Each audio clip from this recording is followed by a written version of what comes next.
جنوری بالکل قریب ہے اور 26 جنوری کو یوم جمہوریہ منایا جاتا ہے۔ تو چونکہ حالات کے تناظر میں جو ابھی ملک کے حالات چل رہے ہیں، اس اعتبار سے ہر ہندوستانی کو یہ پتہ ہونا چاہیے کہ یوم جمہوریہ کیا ہے اور اسے کیوں منایا جاتا ہے۔ ہر ایک کو اس کے بارے میں علم ہونا چاہیے۔ بہت سارے حضرات وہ ہیں جنہیں آج تک بھی نہیں پتا کہ 26 جنوری کیا چیز ہے، یوم جمہوریہ کیا ہے اور کیوں منایا جاتا ہے۔ تو اس لیے آپ حضرات ذرا غور سے سنیں، انشاءاللہ آج اس مختصر انداز میں اس کی تفصیل بتائے گا کہ یوم جمہوریہ کیا ہے اور یہ کیوں منایا جاتا ہے۔ جیسا کہ آپ میں سے بہت سارے حضرات کو پتہ ہے، آزاد ہندوستان کی تاریخ میں 2 دن انتہائی اہمیت کے حامل ہیں۔ ایک 15 اگست جس میں ہمارا ملک انگریزوں کے چنگل سے آزاد ہوا، دوسرا 26 جنوری جس میں ہمارے ملک میں جمہوری قانون نافذ ہوا، یعنی تمام مذہب و ملت کے لوگوں کے لیے اپنا قانون نافذ کیا گیا، بنایا گیا۔ آزادی ملنے کے بعد سب سے بڑا مسئلہ یہ اٹھا کہ ملک کا دستور کیسا ہو، مذہبی ہو یا لا مذہبی ہو، اس لیے کہ کچھ مذہب کے لوگ زیادہ اور کچھ مذہب کے لوگ کم تھے۔ اکثریت و اقلیت عجیب و غریب تھی کہ ایک مذہب 2 مذہب ہوتا تو کچھ مسئلہ بنایا جاتا، لیکن ہندوستان کے اندر کئی مذاہب کے لوگ رہا کرتے تھے۔ ہندو بھی تھے، عیسائی بھی تھے، مسلم بھی تھے اور نہ جانے کتنے مذہب کے لوگ یہاں پر رہا کرتے تھے، بستے تھے۔ تو جب ہندوستان آزاد ہوا تو سب سے بڑا یہی مسئلہ بنا کہ بھئی اس ملک کے اندر دستور کیا بنایا جائے، اس ملک کے قانون اور آئین کس طرح بنائے جائیں، کس طرح ان لوگوں کے درمیان حقوق طے کیے جائیں۔ چنانچہ ملک کے عظیم لوگوں نے، بانیین نے، ملک کے عظیم لوگوں نے اور اس وقت کے جو بڑے رہبر اور رہنما لوگ تھے، وہ سب مل کر تمام مذہب و ملت کے لوگوں کی رعایت کرتے ہوئے یہ تحریر عمل میں لائی، اور اس کے بعد پھر یہ تحریر انہوں نے لکھی اس کے اندر کہ ہم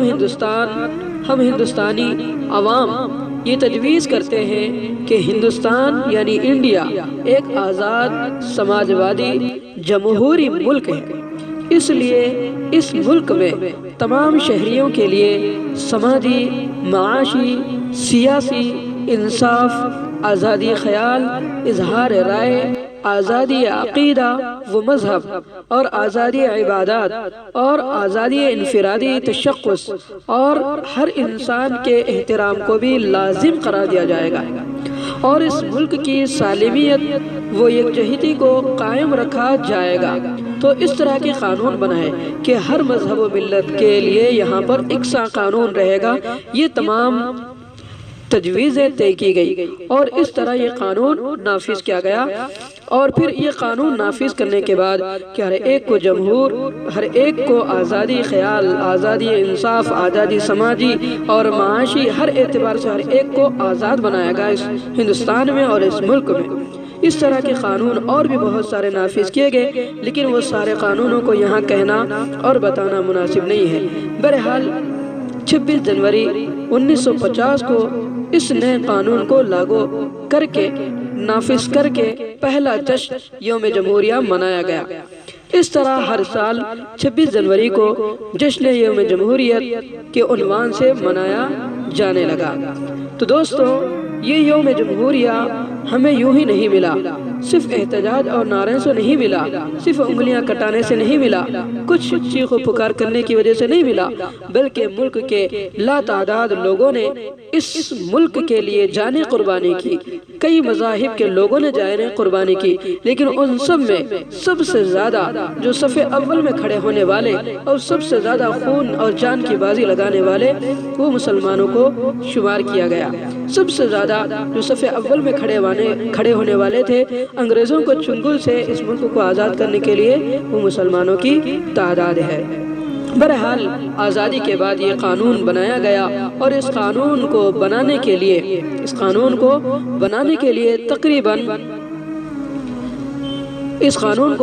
لیے تقریباً 2 سال 11 مہینے 18 دن لگے اس قانون کے ترتیب دینے کے لیے اور اس قانون کو مرتب کرنے کے لیے۔ ان سارے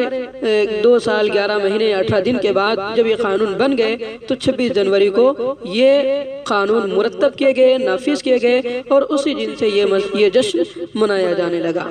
بہرحال علامہ اقبال رحمۃ اللہ علیہ نے اس ملک کے بارے میں جو زبردست بات لکھی، سارے جہاں سے اچھا ہندوستان ہمارا، مذہب نہیں سکھاتا آپس میں بیر رکھنا، ہندی ہے ہم وطن ہے ہندوستان ہمارا۔ یہ اس لیے کہ ہندوستان جمہوری نظام ہے جو بہترین نظام ہے۔ اس ملک میں مختلف افکار و خیالات اور تہذیب و تمدن کے لوگ بستے ہیں اور سب آپس میں مل جل کر رہتے ہیں، اسی لیے اس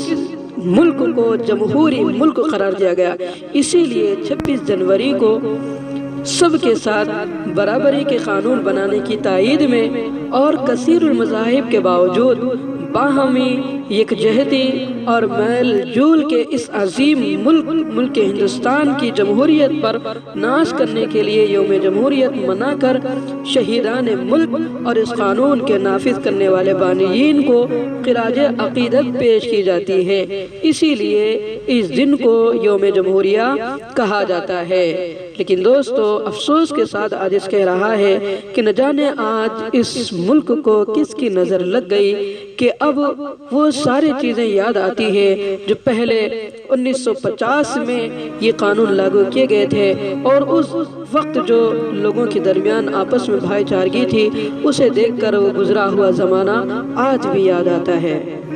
اللہ سے دعا کرتے ہیں کہ اللہ تعالیٰ پھر سے ہم تمام مذاہب کے لوگوں کو آپس میں مل جل کر رہنے کی توفیق نصیب فرمائے، اور کچھ لوگوں کی وجہ سے جو آج لوگوں کے اندر فتنہ ہو رہا ہے، آپس میں جھگڑے ہو رہے ہیں، اللہ سے دعا کرتے ہیں کہ ان جھگڑوں کو ختم فرمائے اور ہندوستان کے اندر پھر سے امن و امان اللہ تعالیٰ باقی اور ہمیشہ کے لیے بنا دے، تاکہ ہندوستان ایک امن والا امان والا ملک بن جائے۔